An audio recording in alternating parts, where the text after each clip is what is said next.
Hey everyone, it's June 4th, and that means that if today's your birthday, you share it with serial killer Andrew Urdiales, who murdered at least 8 women across 3 states in the 1980s and 90s, and that is him right up there. Born in Chicago in 1964, Urdiales was from a family with a history of mental illness on both sides and suffered from physical abuse doled out by his parents.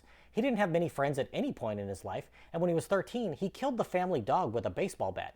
After graduating high school in 1982, he joined the Marine Corps and was stationed at Camp Pendleton, serving briefly in the First Gulf War. While in the Marines, he impregnated his 15-year-old girlfriend, forcing her to get an abortion to avoid the repercussions of his actions. But that was the least of his bad actions, since he had begun stalking and murdering young women in 1986. His first victim was found lying in a parking lot at Saddleback College, having been stabbed 41 times in her neck, chest, and back. This murder went unsolved for the next 11 years, during which time Urdiales killed at least 7 more times. In 1988, he shot and killed a young woman, leaving her body in a ditch near a Marine base in Palm Desert. 2 months later, he struck again in San Diego, and then in 1989 killed again, this time in Palm Springs.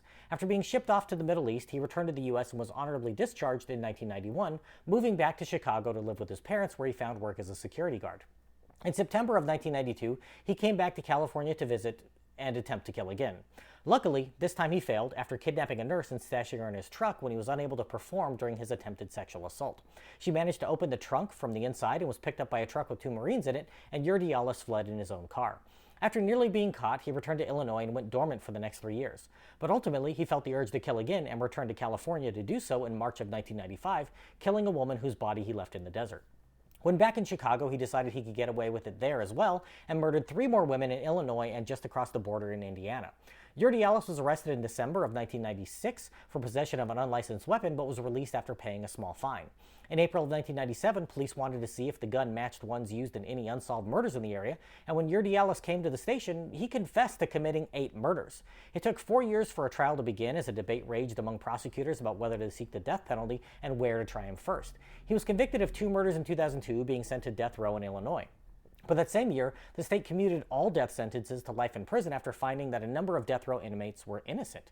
He received a second death sentence when he pleaded guilty to a 3rd murder in 2004, but the state soon abolished the death penalty altogether.